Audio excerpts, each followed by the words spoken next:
Selamat malam pemirsa, pernyataan dari Ketua Majelis Tinggi Partai Demokrat yang juga Presiden ke-6 Republik Indonesia, Susilo Bambang Yudhoyono dalam Rapimnas Partai Demokrat mengejutkan kita semua. SBY menyatakan akan turun gunung karena ada indikasi ketidakadilan, ketidakjujuran pada pemilu 2024 mendatang. Bukan hanya itu, Sang Ketua Umum Agus Harimurti Yudhoyono, AHY, juga mengumbar komparasi data infrastruktur pembangunan di era SBY dan juga era Jokowi. AHY meminta kalau bisa Pak Presiden yang sekarang, Pak Jokowi, untuk berterima kasih dan menjelaskan kepada Pak SBY. Nah, tapi kalau kita simak betul diksi demi diksi apa yang disampaikan oleh Pak SBY, ada kata dugaan di sana, konon. Jadi ini perlu nanti kita minta klarifikasi juga. Jadi ini bukan tuduhan, tapi baru kekhawatiran informasi seperti itu. Nanti kita akan gali mengenai hal ini.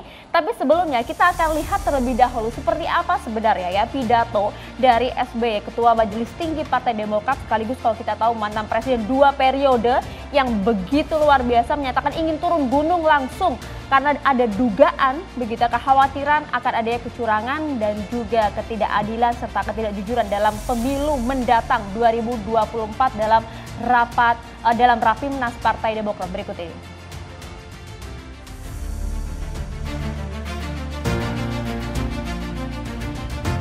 Para kader, mengapa saya harus turun gunung menghadapi pemilihan umum 2024 mendatang? Saya mendengar, mengetahui bahwa ada tanda-tanda pemilu 2024 bisa tidak jujur dan tidak adil.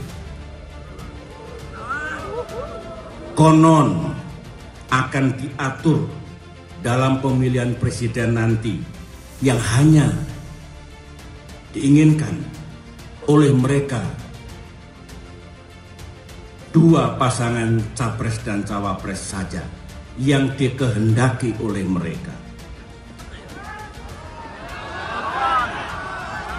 Informasinya, Demokrat sebagai oposisi jangan harap bisa mengajukan capres-cawapresnya sendiri bersama koalisi tentunya. Jahat bukan? Menginjak-injak hak rakyat bukan? Pikiran seperti itu batil. Itu bukan hak mereka. Pemilu adalah hak rakyat. Hak untuk memilih dan hak untuk dipilih. Yang berdaulat juga rakyat. Dan ingat, selama 10 tahun dulu kita di pemerintahan 2 kali menyelenggarakan pemilu termasuk Pilpres. Demokrat tidak pernah melakukan kebatilan seperti itu. Pernyataan SBY langsung ditanggapi oleh Sekjen PDI Perjuangan Hasto Kristianto. Ya, yang menyatakan bahwa paling tidak pidato SBY tersebut ditujukan kepada pemerintah saat ini atau Joko Widodo. Kita simak dulu apa sebenarnya yang disampaikan oleh Hasto, Sekjen dari PDI Perjuangan.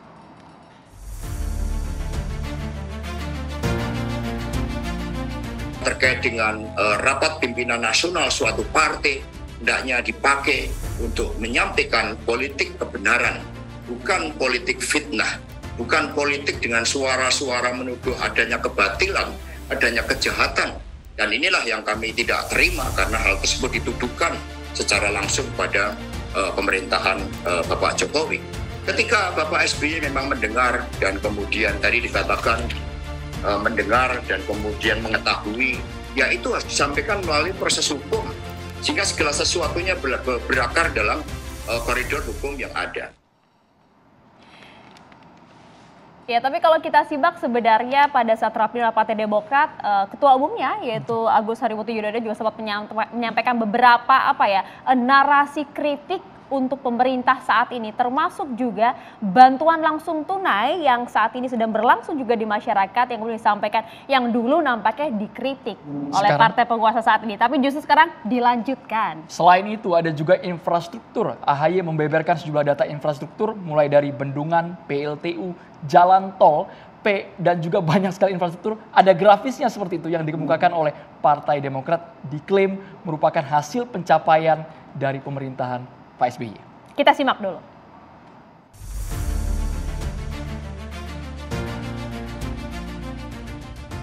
Sekarang kenyataannya harga BBM sudah dinaikkan. Untuk itu, Demokrat menawarkan dua solusi. Pertama, bantuan kepada rakyat yang ekonominya lemah atau BLT. Jumlah uangnya harus cukup, tepat sasaran dan harus bebas dari politik. BLT, produk kebijakan Presiden SBY yang dulu ditentang oleh sebagian kalangan,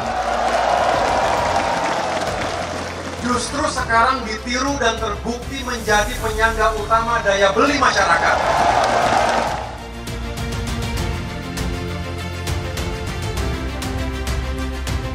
Ada yang mengatakan, zaman dulu nggak ada pembangunan infrastruktur, nyatanya banyak. Yang kedua, direncanakan, dipersiapkan, dialokasikan anggarannya, dan dimulai dibangun sehingga banyak yang tinggal sudah 70%, bahkan 90%, tinggal gunting pita. Setahun gunting pita kira-kira masuk akal nggak? Ya kita nggak perlu juga diapresiasi, tetapi jangan mengatakan ini kehebatan kita 1 tahun gunting pita. Itu namanya claiming sesuatu yang ya, saya kadang-kadang juga speechless juga mengatakannya. Tapi artinya kenapa sih kita tidak kemudian oke, terima kasih telah diletakkan landasan, telah dibangun 70%, 80%, sehingga kami tinggal 10% lagi gunting pita. Terima kasih Demokrat, terima kasih Pak SBY. Why not seperti itu? Artinya itu sesuatu yang fair, betul? Jangan kemudian dibilang Demokrat nggak peduli infrastruktur. Harus dijawab oleh narasumber apa alasan sehingga argumen dari AHY keluar Pak Jokowi tinggal gunting pitanya saja. Nanti kita akan minta klarifikasi ya, karena sejumlah narasumber akan kita hadirkan untuk kadang sudah hadir juga di meja catatan demokrasi. Tapi kalau kita ngomong meja, nah ini kemarin ada yang sempat viral juga, Andro. Ada sebuah meja di sebuah acara resepsi pernikahan. Kalau kita lihat sebenarnya biasa saja, tapi orang-orang yang berada di meja tersebut tidak biasa. Ini dia, kita lihat bersama ada Ketua Umum dari Partai Demokrat, Mas AHY ada di sana, kemudian juga ada Surya Paloh dan juga ada Gubernur DKI Jakarta Anies Baswedan.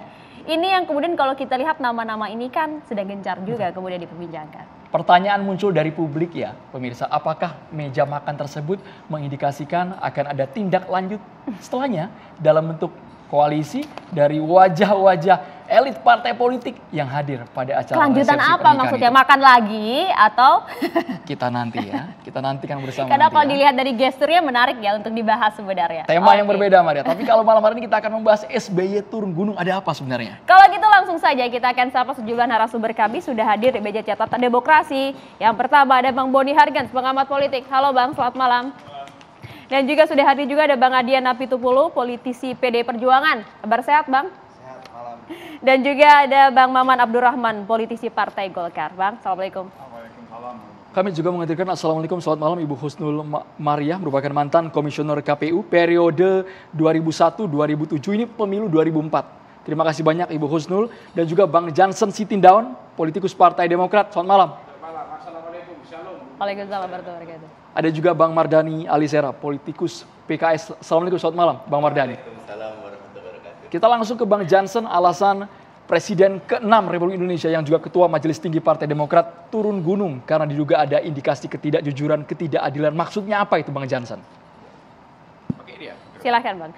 Jadi pertama, saya meminta waktu sedikit agak panjang, Bro, karena diskusi kita ini juga kan karena terkait Rapimnas Partai Demokrat. Sekaligus saya sebagai pembuka argumen sebelum kemudian nanti kita berdiskusi. Jadi pertama saya ingin meluruskan satu hal dulu, satu kata ini tapi penting begitu. Sebagaimana flyer kemudian yang dipakai oleh TV One dan disebar ini sekarang kemana-mana, judulnya itu kan SBY turun gunung, benarkah akan ada kecurangan di pemilu 2024? Itu dia. Jadi saya kira video tadi kalau kita dengarkan secara detail begitu, bahkan kalau perlu kita buat transkripnya begitu, saya buat ini, transkripnya saya bawa nih, Pak SBY sama sekali tidak ada menggunakan kata kecurangan itu. Jadi bisa tidak jujur dan tidak adil begitu.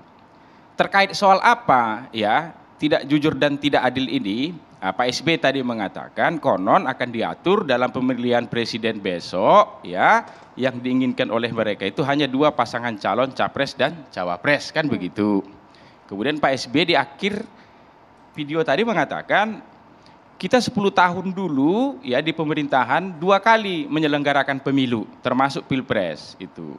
Beliau menyampaikan ke kader karena di Rapimnas Demokrat tidak pernah melakukan kebatilan seperti itu. Jadi pertanyaannya kemudian saat ini kita rasakan tidak suasana prakondisi menuju 2 pasangan calon ini kan begitu dia. Artinya partai menjadi tidak berdaulat, tidak otonom menentukan pilihannya sendiri, tidak mandiri begitu.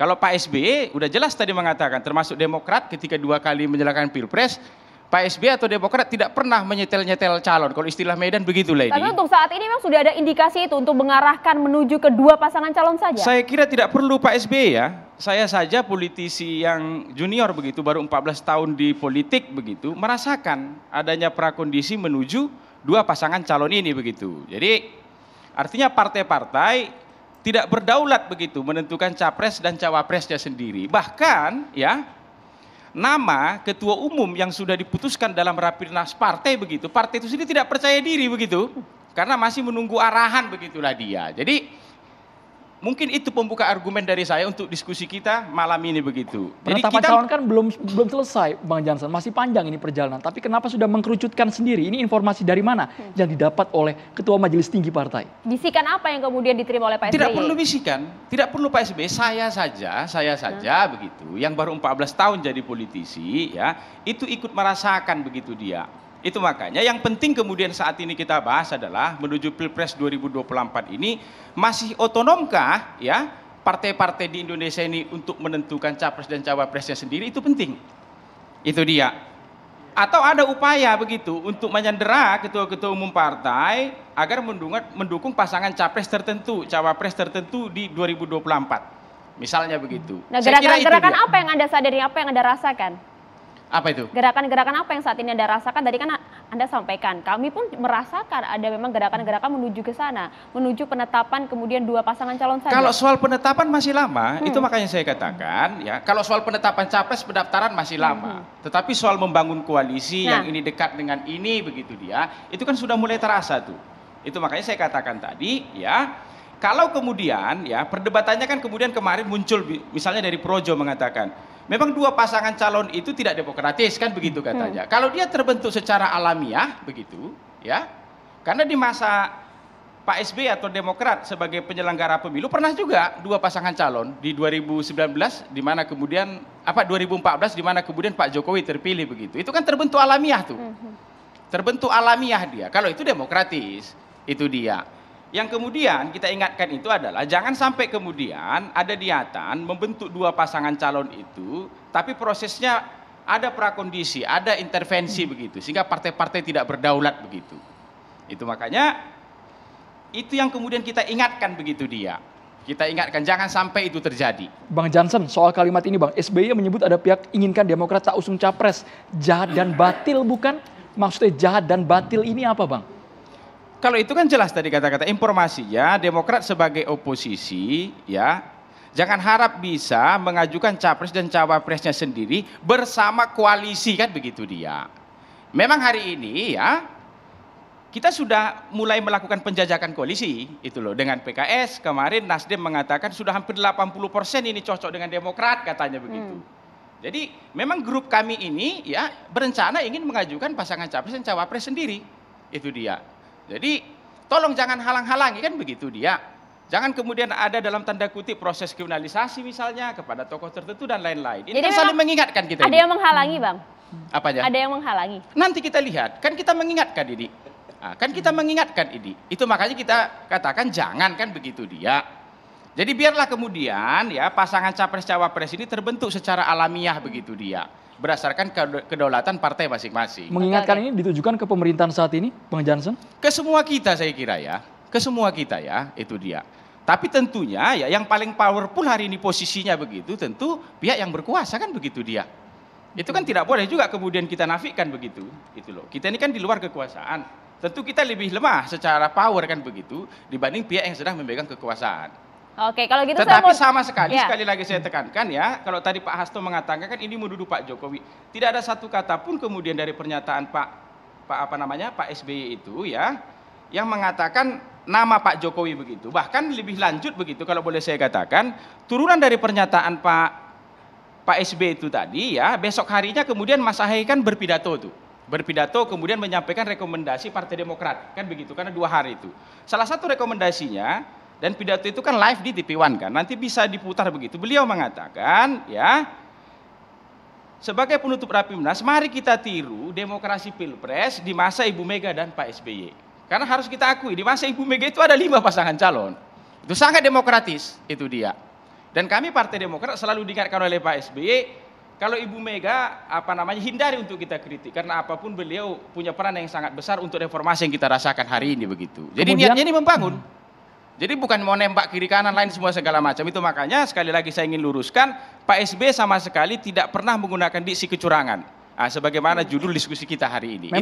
Memang tidak menyebutkan nama, tapi kalau Bang Jansen mengatakan yang berkuasa saat ini, yang punya power untuk menggerakkan yang dimaksud oleh Pak SBY tadi. Yang berkuasa saat ini maksudnya siapa? Atas nama institusi, individu, kekuasaan, eksekutif, atau bagaimana? Yang pasti secara hermeneutik kalau kita nilai kata-kata tadi, itu tidak menuduh siapapun. Itu dia, tidak menuduh siapapun. Kita ini kan semua pelaku politik begitulah.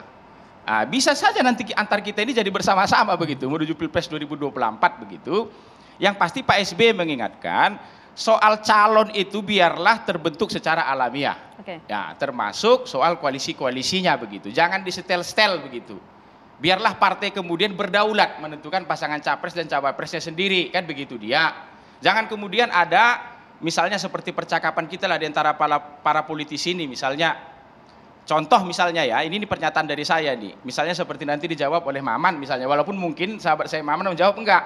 KIB itu terafiliasi misalnya ke Pak Jokowi misalnya. Mereka menunggu siapa nama yang dituduhkan Pak Jokowi itu yang akan diusung misalnya. Ini kan percakapan sehari-hari kita nih. Itu dia percakapan sehari-hari kita. Benar apa tidak? Ya, karena ada di sini salah satu anggota KIB misalnya, ya Maman. Padahal Demokrat ingin juga itu berkomunikasi dengan Golkar, karena kalau Golkar dengan Demokrat gabung misalnya sudah cukup 20% begitu dia. Belum lagi kemarin ketua umum kami ketemu Pak Erlangga. Kemudian ada videonya yang viral itu kan.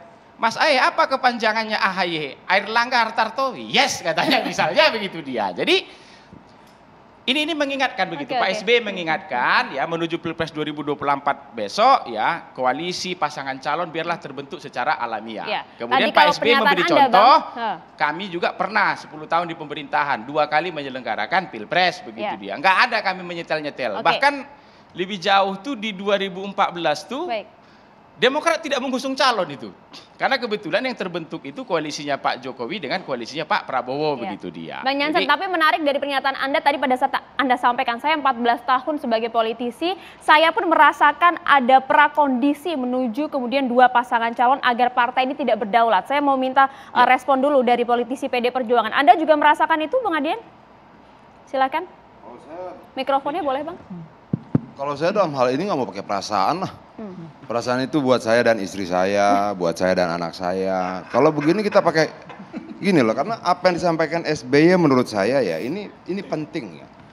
Memang dia tidak sebutkan kata curang di situ. Oke, tapi kalau kita bilang saya bacakan, saya mendengar, oke? Saya mengetahui. 2, mendengar mengetahui. 3, bahwa ada tanda-tanda. 4, di paragraf berikutnya, informasinya Demokrat. Informasinya ada 4, mendengar, mengetahui, ada tanda dan informasi. Artinya bahwa ini bukan dugaan.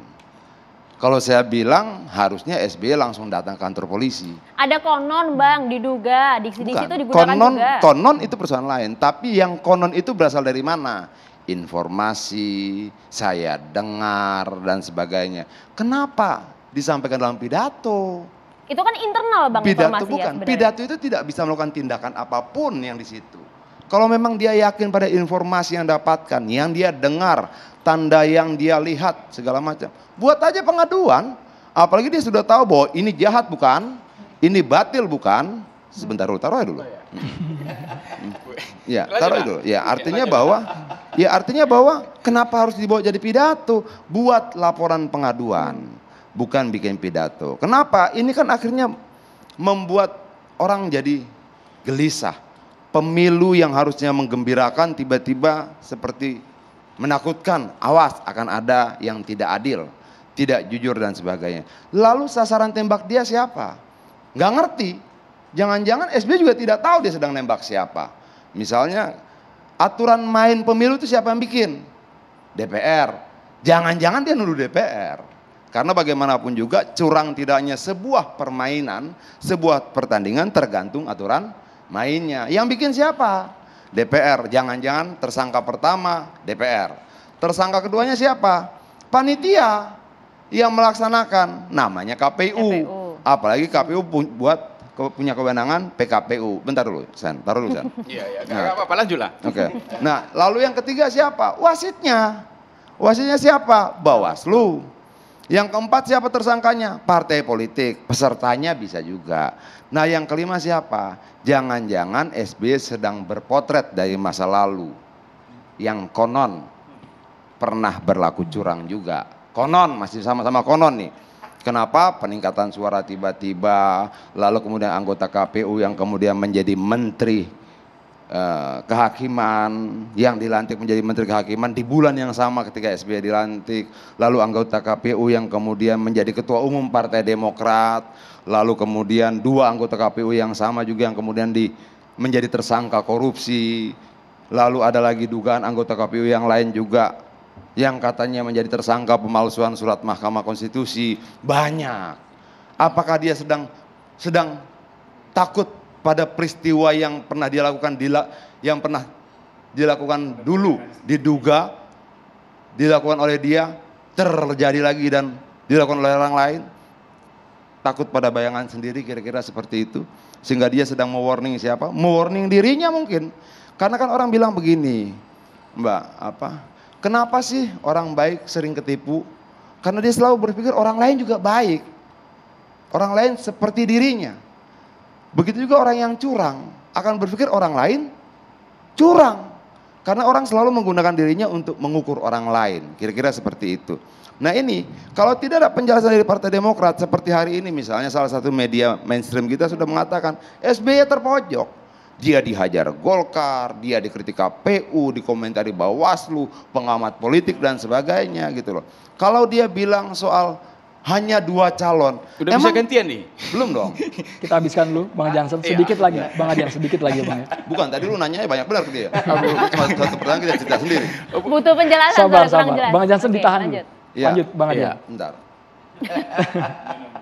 Ini sebenarnya kayak 2 aja sih di Sebelum acara kita ini. iklan, sabar kemudian, Bang. Segmen misal masih begini. banyak. Bang Adian, dilanjutkan. Kalau dulu. kemudian 2 calon itu lalu terjadi karena proses negosiasi politik, pembicaraan antar politik, lalu bersepakat 2 calon, lalu kita mau bilang 2 calon itu curang gitu? Agar apa? Agar apa yang dikhawatirkan SBY seolah-olah menjadi benar. Lalu kalau kemudian dalam proses negosiasi tawar-menawar politik segala macam, persamaan ide, pandangan dan lain-lain, ternyata cuma 2 calon gimana? Nggak bisa dong kemudian kita hakimi. Wah pasti curang, benar kan yang saya bilang didesain untuk hanya 2 calon? Atau jangan-jangan bahasa SBY ini untuk memastikan ada calon lain, dia mau dorong anaknya. Misalnya seperti itu. Artinya maksud Anda ingin mengamankan partainya sendiri begitu? Kita langsung minta konfirmasi, boleh silahkan Bang Jansen. Ditujukan kepada siapa dan apa motifnya? Sabar, sebenarnya? saya jawab dulu Bu Yadian nih. Ada Ya. cukup banyak isu yang dia bangkitkan begitu. Jadi ini gantian, dia sekarang penuduh, saya pembela. Ya. Kalau tadi kan saya penuduh, dia pembela kan begitu dia. Jadi pertama soal Adian mengatakan dalam tanda kutip tujuannya ke DPR selaku pembuat aturan, KPU selaku penyelenggara, jauh dari itu. Jelas kok dikatakan itu loh, bisa tidak jujur, tidak adil dulu terkait soal terbentuknya dua pasangan calon secara tidak alamiah kan begitu. Berarti tujuannya siapa? Partai politik, penuh peserta? intervensi dan lain-lain kan begitu dia. Itu dia. Pasti orang yang berkuasa nih. Itu yang pertama. Yang Kok kedua, tidak tuduhannya pasti ke presiden gitu? apa itu? Yang berkuasa. Enggak kan itu kamu dia. bilang orang. Orang itu manusia. Orang yang berkuasa berarti presiden. Biar jelas. kalau aku tadi mengatakan ya, kalau soal presiden apa Adian katakan tadi, saya katakan tadi dalam diskusi kita sehari-hari ini, aku ini itu makanya nanti bisa diluruskan oleh sahabat Maman begitu dia. KIB itu terafiliasi ke Pak Jokowi begitu. KIB itu dibentuk atas inisiasi Pak Jokowi itu, makanya Projo hadir begitu, itu kan membentuk paket tuh. Itu dulu. Aku jawab dulu. Yang kedua, Adian mengatakan penyelenggara negara masuk Demokrat, ya, menyatakan ANAS semua segala macam begitu dia. Orang sudah selesai kok jadi anggota KPU, itu loh. Itu hak beliau masuk ke partai politik, itu loh. Masuk jadi pengusaha dan lain-lain begitu dia. Sama seperti misalnya Johan Budi dari KPK misalnya, masuk ke apa namanya itu, ke PDIP misalnya. Apa kita tuduh macam-macam? Kan enggak. Malah yang paling berbahaya itu adalah di kasus Harun Masiku itu. Kalau soal KPU ya, ada uang suap masuk ke Wahyu Setiawan, itu yang paling bahaya begitu. Yang kemudian membuat Pak Hasto itu dipanggil KPK jadi diare. Itu yang kemudian orang katakan di luar itu jadi mencret lain semua segala macam. Lalu apa sebentar, apa bedanya dengan dua tersangka korupsi, satunya audit BPK, satunya tinta pemilu 2004? Apa itu? Ini makanya aku jelaskan dulu. Artinya bahwa korupsi yang itu ketiga, tidak menjadi indikasi apapun. Yang ketiga, saya ingin mengatakan ya, Pak SBY sama sekali tidak mengatakan satupun kata curang. Kemudian Adian masuk ke soal curang Pilpres 2009 tadi itu. Saya ingin katakan begini, curang itu ya, itu sudah perbuatan melawan hukum. Kalau curang tuh, ya, kalau curang dalam konteks pemilu datang kalian ke MK, datang tidak waktu itu, ya Megawati Prabowo ke Mahkamah Konstitusi, datang. Itu ketua MK-nya sekarang bahkan diangkat oleh Pak Jokowi jadi Menko Polhukam Pak Mahfud MD. Pak Mahfud melalui forum ini saya meminta begitu. Ketika 2009 Pak Mahfud memeriksa soal kecurangan Pilpres 2009 itu. Ada nggak kecurangannya? Coba Pak Mahfud jelaskan, kan ketua MK.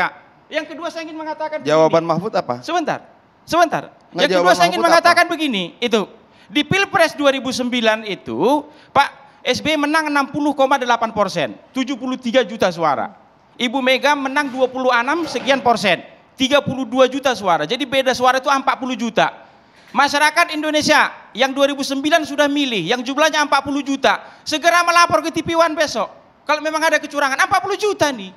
Gimana mau berbuat curang ke 40 juta orang begitu dia? Jadi asumsi-asumsi curang itu, karena dia sudah masuk on rehmaterdat namanya, perbuatan melawan hukum, larikan.